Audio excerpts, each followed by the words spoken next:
Shalom, Javerín, bienvenidos a nuestra clase semanal de Talmud en www.coltuvsefarad.com. Hoy con un tema candela en nuestro cañonazo talmúdico número 27, Ta'anit 21b a 22a. ¿Quién gana el favor divino eh, eh, o como quién tiene un lugar en el mundo por venir?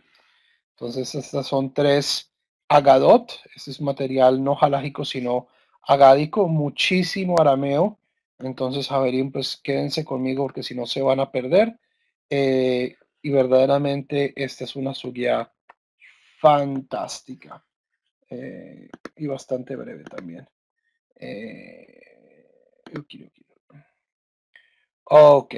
Tanit, por supuesto, es el tratado que tiene que ver con los ayunos y el tercer capítulo de Tanit, del cual proviene esta sugya, es uno de los más ricos en, en relatos, anécdotas rabínicas y van a ver que esta es de oro sólido.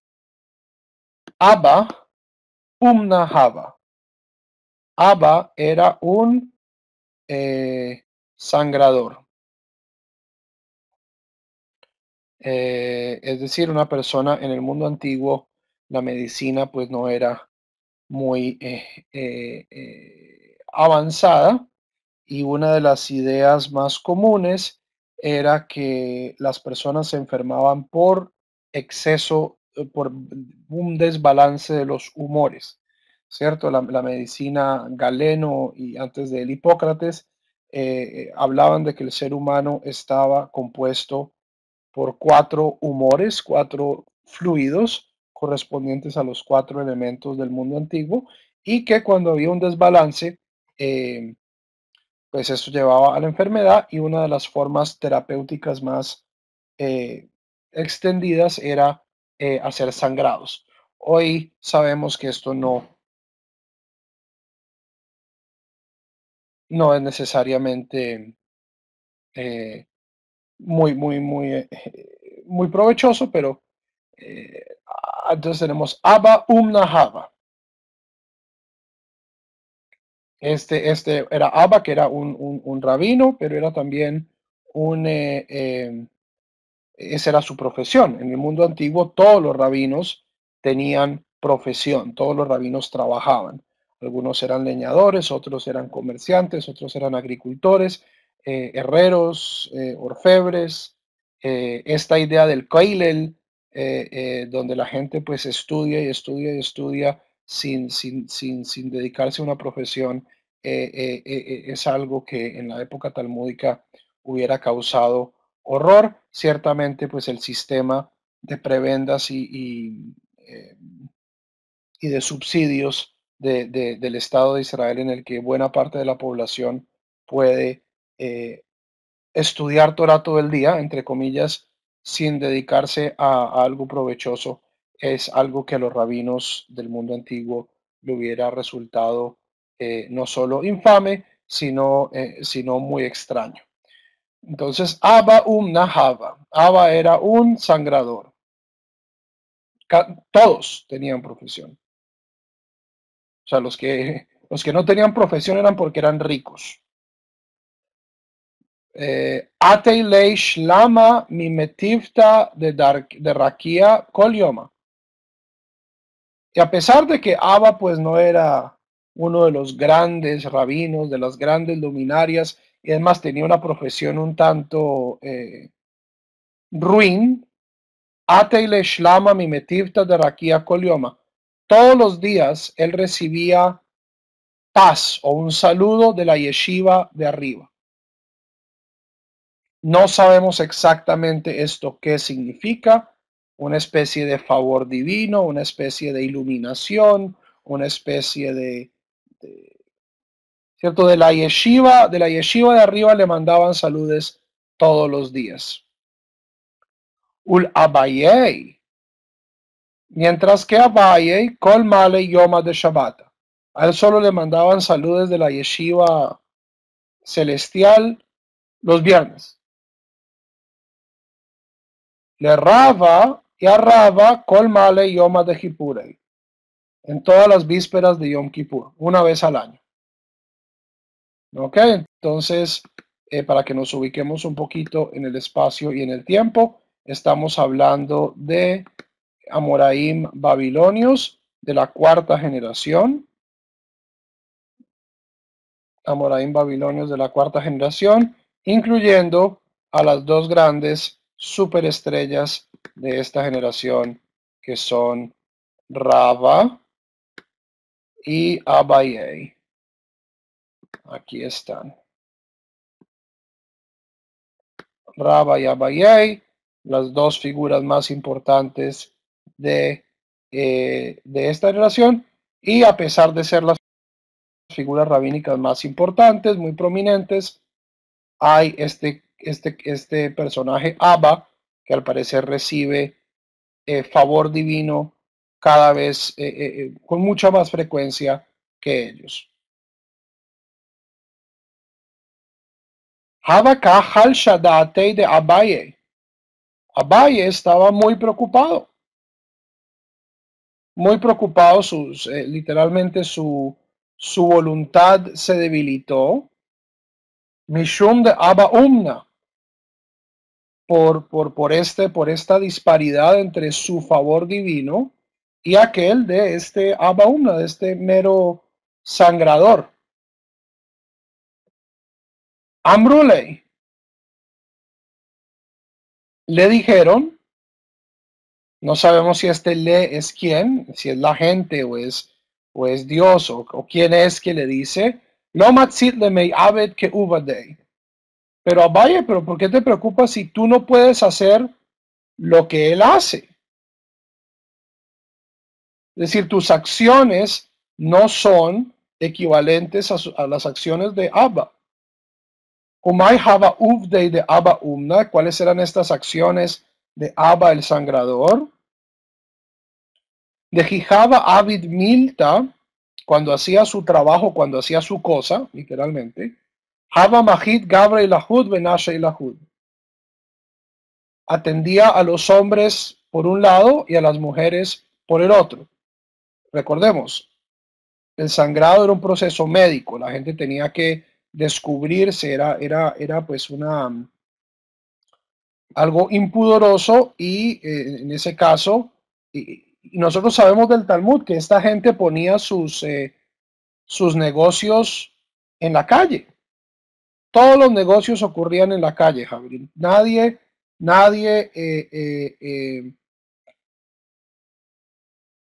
o sea, las tiendas eran los porches de las casas.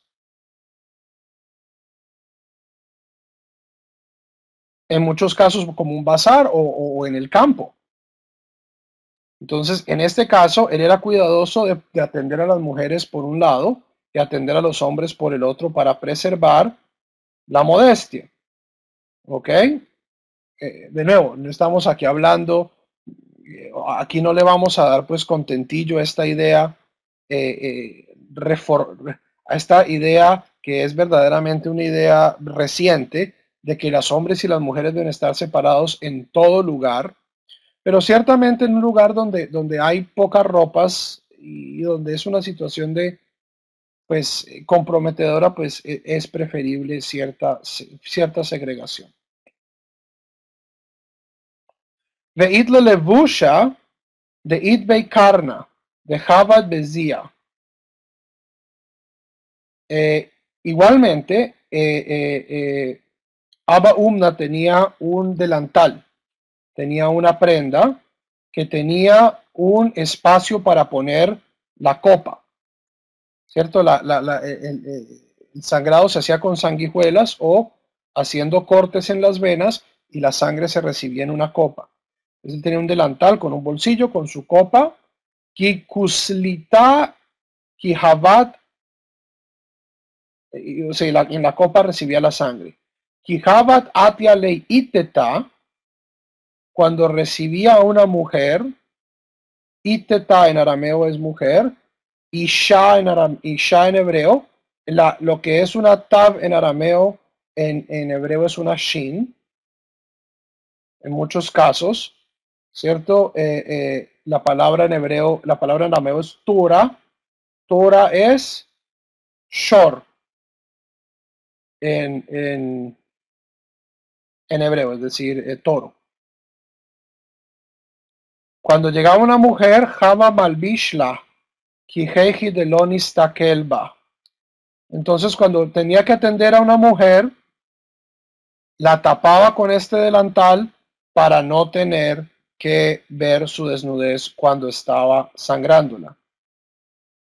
De Itley Duchta, de Tzania, de Shadei Be Peshita y de Shakil. Más aún, este tenía un Duchta. Duchta es lugar, un lugar de Tzania, un lugar sanúa, un lugar escondido, un lugar modesto, donde recibía su salario. Es decir, la gente no le pagaba a él, sino que en un sitio privado había una cajita, como un pushke, una cajita, donde la gente depositaba su paga.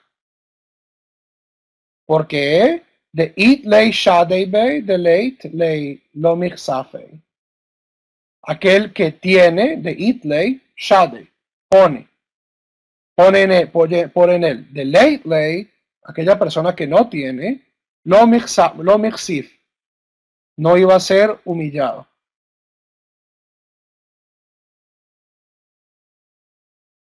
Entonces, Abba Umna es una persona que guarda, se preocupa por la seniud de los demás, ¿cierto? Se preocupa para que la gente no esté humillada, no se humille, ¿cierto? Si no tienen cómo pagar, entonces que no tengan que humillarse. Sigamos enumerando las virtudes de Abba Umna. Kihava itrame leitzurba merabanan. Cuando se le presentaba un estudiante de los rabinos, y Gramina y los Shakil, no le recibía dinero de ellos. Ubatar de Kai, y después de que los atendía, Yahiblei Peshitei, él les daba dinero a los Bajurei Yeshiva, a los estudiantes de los rabinos, de amarley, Zich Zil Barei Nafshech, ve con salud, ve con salud ve con salud. Ve con salud para ti.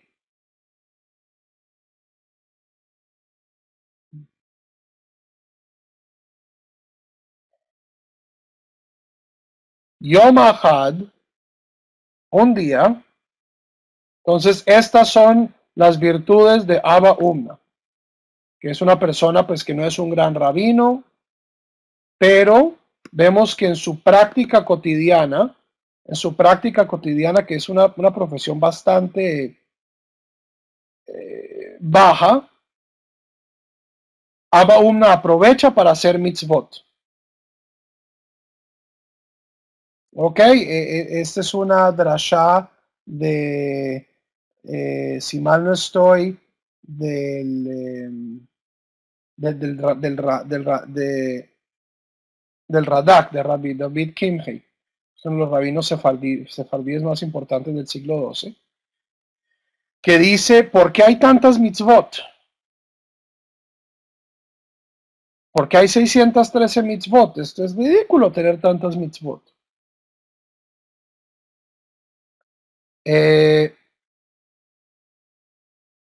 Y la respuesta del Radak es, hay mitzvot para cada profesión.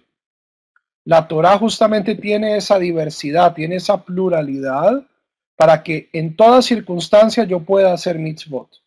¿Cierto? Si yo soy agricultor, tengo las leyes de los diezmos, tengo las leyes de PA, de dejar partes de mi campo sin cultivar. Si soy comerciante, ¿qué tengo? Tengo las leyes de comercio, ¿cierto? Tengo las leyes de tener pesos y medidas adecuadas. Si soy un rey, entonces tengo leyes especiales. Si soy un sacerdote, tengo leyes especiales para mí.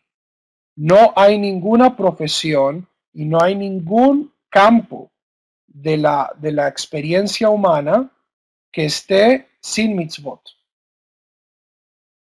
Entonces, este texto no solo nos está mostrando un paralelo muy interesante entre, entre qué es lo que verdaderamente gana el favor divino, ¿cierto? Los grandes rabinos de esta generación no recibían saludes de la yeshiva celestial, sino muy de vez en cuando, mientras que esta persona, que en su labor humilde se esforzaba por hacer mitzvot, recibe el favor divino. ¿Ok? Ciertamente un sepulturero tiene una inmensa cantidad de mitzvot. Todas las profesiones tienen mitzvot. Ok, segunda parte de Abba Umna. Yom Ahad, Shaddad Abaye Zuga de Rabana Limidbakei.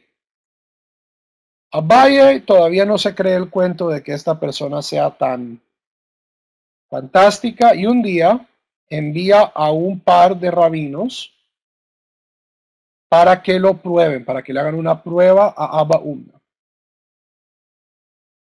Entonces van, se presentan ante él, Otbinaihu, Achlinaihu, Ashkinaihu, Umach Lejo, Bistarki, Beleilei. ¿Qué hizo? Los llevó a su casa, este señor les dio de comer, les dio de beber y luego en la noche les dio colchones de algodón para que se recuesten a dormir. La tzafra, karajineihu veshaklineihu, vekamu benafkulei la shuka. ¿Qué hacen estos rabinos para probar a Abba Umna? Por la mañana enrollan los colchones y se los llevan y salen al mercado a venderlos. Ashkineihu y se encuentran a Abba Umna. Amrulei y tienen el descaro de decirle, Le Shaimeimar Heijishavu, Abba Umna, ¿cuánto dirías tú que cuestan estos colchones? Los mismos colchones que se le acaban de robar. Amrulei, Amarleho, Haji Behaji. Y él les dice, cuestan tanto y tanto. Amrulei, los rabinos les dicen, Bedilma Shabu Tafei. Tal vez cuestan más. Nos estás dando muy mal precio. Dice Abba Umna Behaji Shaklinaihu. No sé, ese es el precio por el cual yo los compré. Amrulei, los rabinos le dicen, Didha Nirhu Beshaklinaihu Minha. En efecto, estos son tus colchones. Nos los robamos de ti. Bemituta minach bemai hashatinan. Por favor, cuéntanos qué pensaste de nosotros cuando te levantaste y no vi. ¿Qué piensas de nosotros? Nos acabamos de robar tus colchones.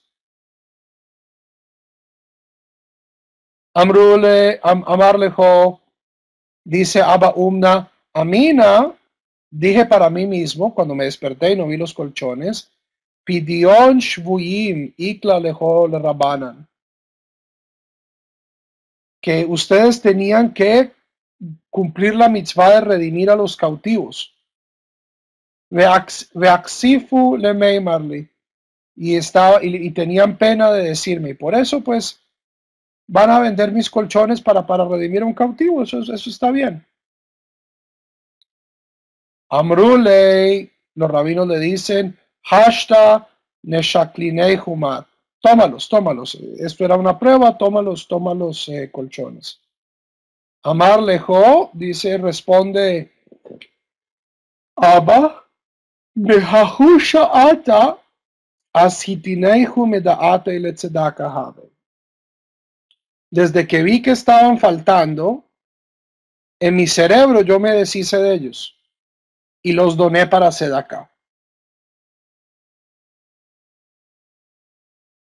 Ok, la semana pasada, si se acuerdan, estábamos hablando de qué pasa si yo me robo algo y la persona hace Yehush, la persona en su cerebro dice, bueno, lo que me robaron ya no me pertenece. Eso fue lo que hizo Abba. Apenas vio que los colchones estaban faltando, dice, esos colchones no son míos, se los regalo de Sedacá a los rabinos para que puedan hacer con ellos lo que necesiten. Entonces tenemos acá un ejemplo de verdaderamente qué acciones son las que ganan el favor divino.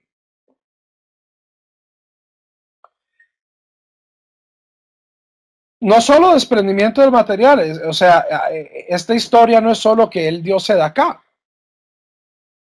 Imagínate, tú invitas a alguien a tu casa, le das de comer, le das de robar y te roba. Y te lo encuentras y te trata de vender lo que se robó de tu casa. Y aún así, Abba Umna sigue pensando, esta gente es buena, esta gente tiene sus motivos.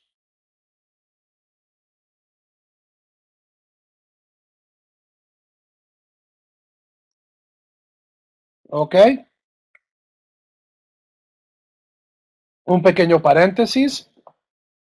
Caja el Shadate de Rabba Mishum de Abaye. ¿Cierto? Del mismo modo que Abaye estaba envidioso de Abba, Raba, el pobre Raba que solo se le aparece, solo le mandan saludos una vez al año, estaba envidioso de Abaye, al cual pues lo saludaban todos los viernes. Amruley le dijeron, Bestayech, debe ser suficiente para ti de Ka Maginit Akula Kraja, que es tu mérito, tu sehut que defiende a toda la ciudad. Tú no necesitas saludes divinas. Ok. Preguntas. Rava, Abaye, ¿cómo suenan?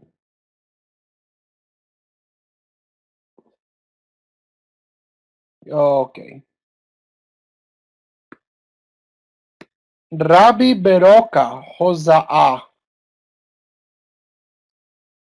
Rabbi Beroka de Josá. Josá es en la boca, en la desembocadura de los ríos Éufrates y Tigris. Es en la frontera sur de Irak con Irán, al lado de Kuwait. No era una zona muy judía, pero ahí había un rabino llamado Rabbi Beroka. Eso se llamó hoy Jusistán. Haba Shahiach Beshoka de Bei Lefet. Esta persona, Rabbi Beroka, se la pasaba en el mercado de Bei Lefet, de esta ciudad que se llama Bei Lefet. Haba Shahiach Eliyahu Gavei. Y Eliyahu Hanavi, el profeta Elías, se le aparecía frecuentemente. A Marley le dice Rabbi Beroka a Rabbi. Una de las cosas, esto se conecta un poco con uno de los videos que hice la semana pasada. En el judaísmo nosotros no tenemos ningún caso de resurrección. Nadie ha muerto y ha vuelto para contarnos cómo es la muerte. Hay dos casos en la Biblia de personas que no mueren, que son Hanoch y el profeta Elías. ¿Ok? Por lo tanto, en la mitología rabínica, en la mitología judía, estas son personas que tienen información sobre el mundo por venir. ¿Ok? ¿Por qué? Porque son personas que nunca han experimentado la muerte. Entonces le pregunta a Rabbi Beroka a Rabbi Eliyahu, Ika behaishuka bar alma de ate. ¿Hay en este mercado alguien que merezca el mundo por venir, que sea un hijo del mundo por venir? A Marley, Eliyahu le dice, la, No. No sé si Rabbi Beroca estaba esperando una respuesta. Por supuesto, Beroca, tú eres fantástico. Eliahu le dice, no, este pueblito está como muy maluquito. Adjaji bejaji, en estas, Hasa lejahu gabra, ve a un hombre, dejaba siem mesanei uchmei, que estaba utilizando zapatos negros.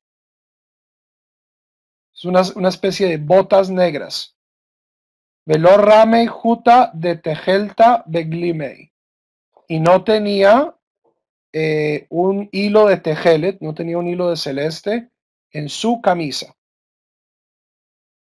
En esta parte de Persia, estos eran, por supuesto, indicadores de que esta persona no es judía. Los zapatos negros eran un uniforme militar. Los judíos no servíamos en el ejército persa, en el ejército sasánida, y pues esta persona ni siquiera tiene talit. Amarley, y ese es el que dice el Eliahu, Hay bar alma de ate. Esta persona merece el mundo por venir. Haba Rahat Batrey, Amarley. Rabbi Beroca sale corriendo detrás de esta persona y le pregunta, Mai Uvdech, ¿a qué te dedicas? Amarley Zil Haidna. Vete de aquí hoy, vetah le mahar, y vuelve mañana.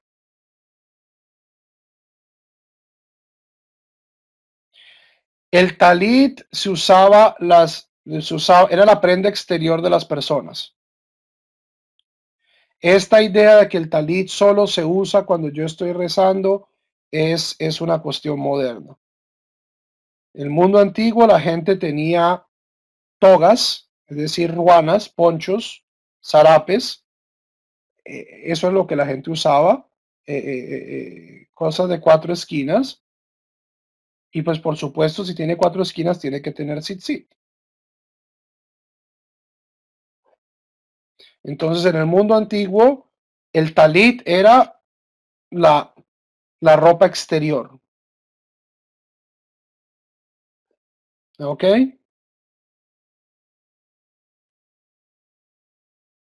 Le Mahar Marley, al otro día se lo vuelve a encontrar Rabbi Beroca. Mayubdech, ¿a qué te dedicas? ¿Cuál es tu profesión? A Marley Zendukna Ana.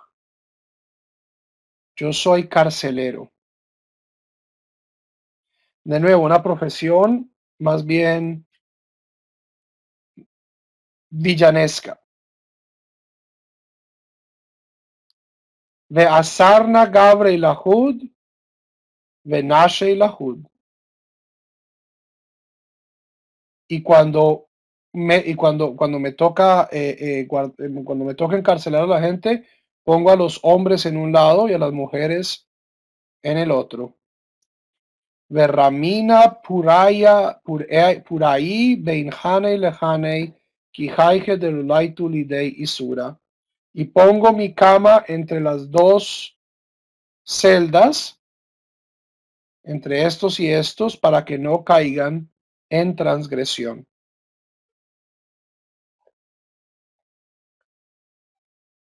Más aún, Kijazina Bat Israel, cuando veo a una mujer judía, de Yahiv Nohrim Alei Einaihu, que cae en la prisión y los gentiles están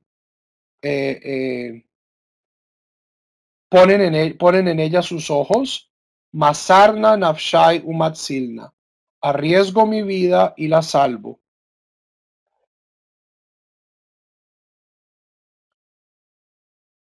Lejai Yoma, Had Havad Leyom Matzilna la. Yom Had, un día, Havad Naara Meorasah Gavan. Llegó a mí una muchacha comprometida. ¿Ok? El compromiso era una una especie, es la primera parte del matrimonio judío.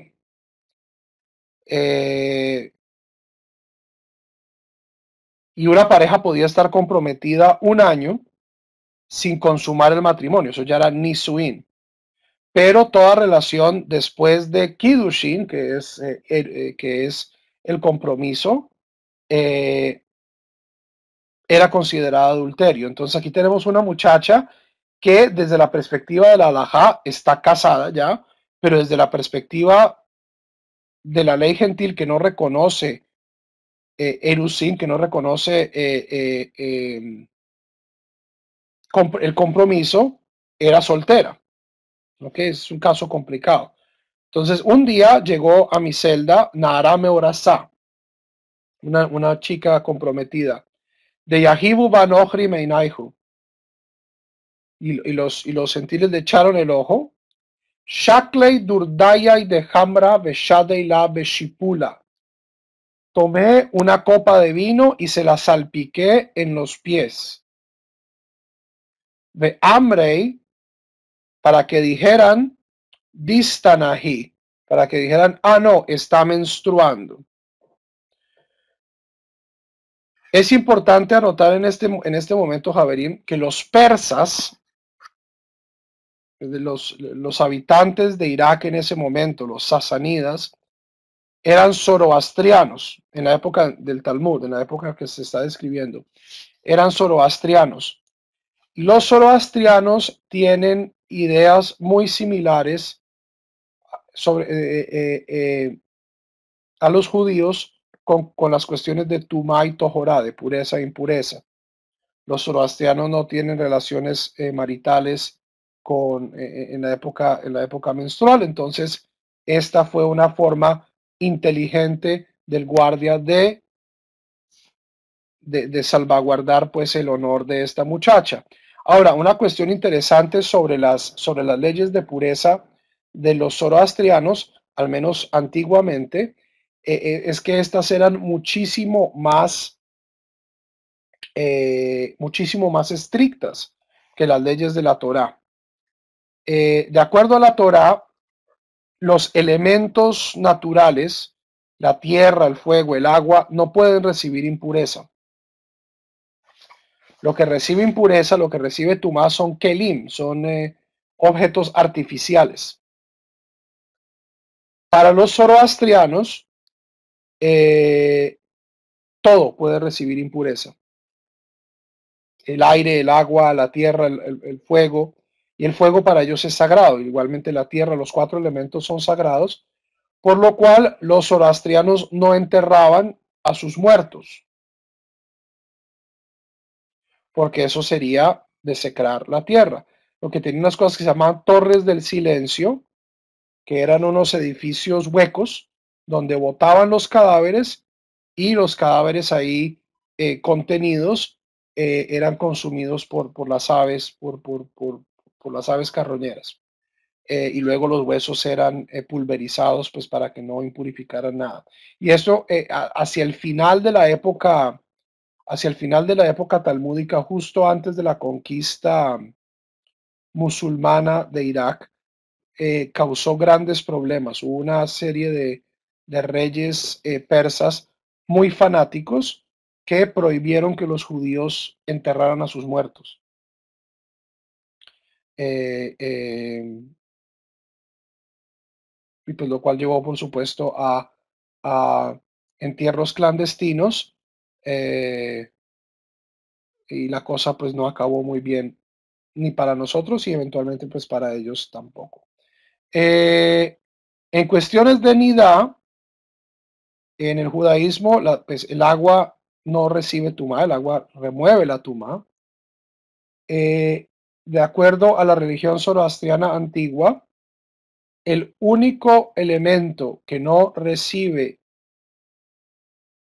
el único líquido que no recibe tumá y que por lo tanto puede retirar la tumá, a que no adivinan qué es.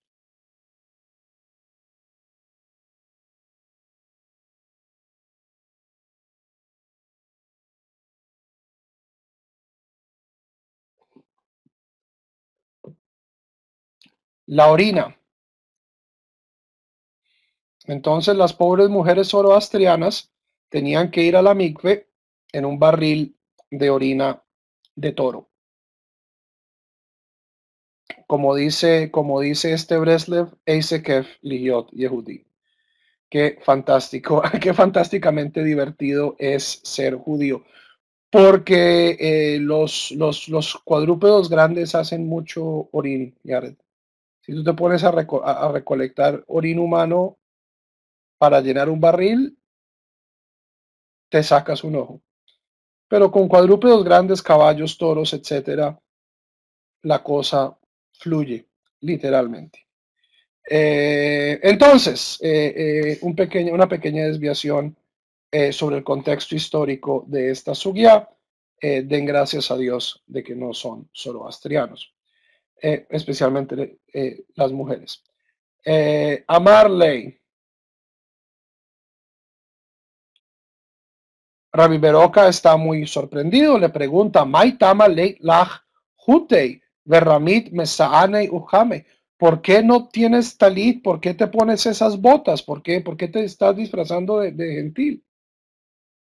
Amarle, ayalna benafikna beinei nochrim. Yo entro y salgo entre los gentiles.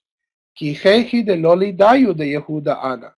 Y ellos no saben que yo soy judío. Kihabu Gazere y Gezirta, cuando hacen una gezerá, cuando hacen un decreto antisemita, Moda'ana lejole rabanan. Yo les aviso en secreto a los rabinos, Ubau Rahamei, y ellos rezan, Umevatle y le gizertaihu, y anulan el decreto. Rabbi Beroca pregunta, Umay Tama, Kiamina leja ana mai ubadej me amarta lizil haidna betule mejor. Cuando nos conocimos me dijiste, ¿por qué me dijiste, no te puedo decir ahora, te digo mañana? Amarle behahi sha'ata gazare gezirta. En esa época, en ese momento, ayer, estaban planeando un atentado antisemita. Beamina berreisha. Beizil beishma lejole rabanan. Y yo estaba de afán porque tenía que ir a contarle a los rabinos de Levaye Rajame Alei Milta para que pidieran y rezaran en contra de ese decreto. Entonces tenemos aquí la idea de un cripto judío en el mejor de los sentidos, es decir, una persona que esconde su judaísmo y utiliza pues el poder que esto le permite para proteger a su pueblo. Esta idea pues no es nueva, aparece ciertamente en la Torá en la figura de la reina Esther, ¿cierto? Es una figura común en las interacciones entre judíos y persas, pero pues a través de la historia se han dado muchos casos de personas descendientes de judíos o judíos ellos mismos que se han disfrazado y viven en el mundo no judío para proteger al pueblo judío. Y, o sea, el punto de estas dos sugiot, de la sugiá del sangrador y la del carcelero, es la siguiente, y es que personas que tienen un trabajo ruin, personas que de cierto modo podrían ser juzgadas mal. Ah, tú no tienes ni siquiera talit, ¿cierto? Como, no sé si ustedes un, a veces, pues cuando algunos de mis talmidim se ponen en peleas con miembros un poco más o personas que dicen ser eh, eh, eh, más observantes y les critican. Ah, pero es que en esta foto te vi sin kippah. ¿Ok? El punto de esta sugia es que lo que verdaderamente vale la pena son las acciones. Cada lugar, cada profesión tiene oportunidades para mitzvot. Y estos dos individuos, el carcelero y el sangrador, utilizan su contexto para hacer lo más posible. Y en esto acaban siendo superiores a los rabinos.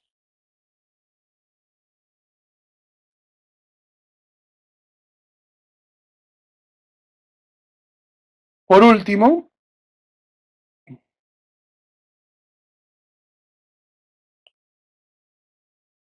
adjaji bejaji, en esto, atu hanach trei ate.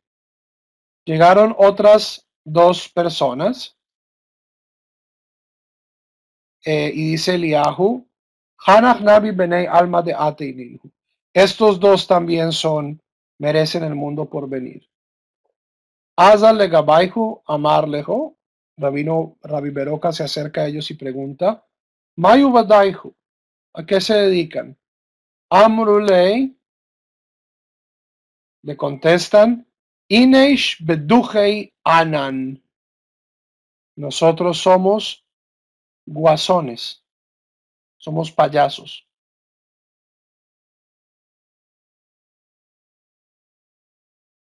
Me badjinan atzivei, y hacemos reír a los tristes. Inami kijazinan beitrei de eitlejo tigra, bejadaihu tarjinan veabadinhu le shlama.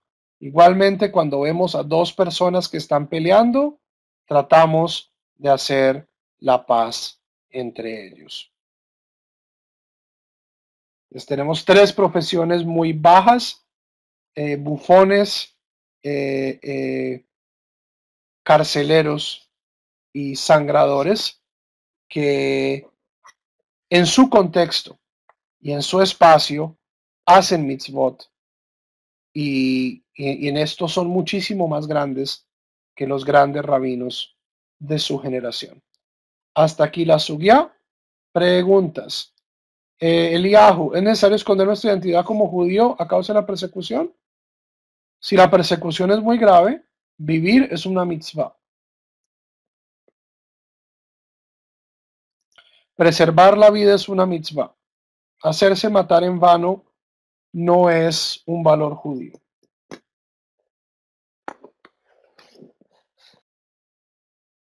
No. No, ok. Entonces, Javerim, nos vemos mañana en las clases de Rambam. Pásenla bien. Nos vemos también el jueves en la clase de Tanaj. Lehitraut Bentime y Shalom.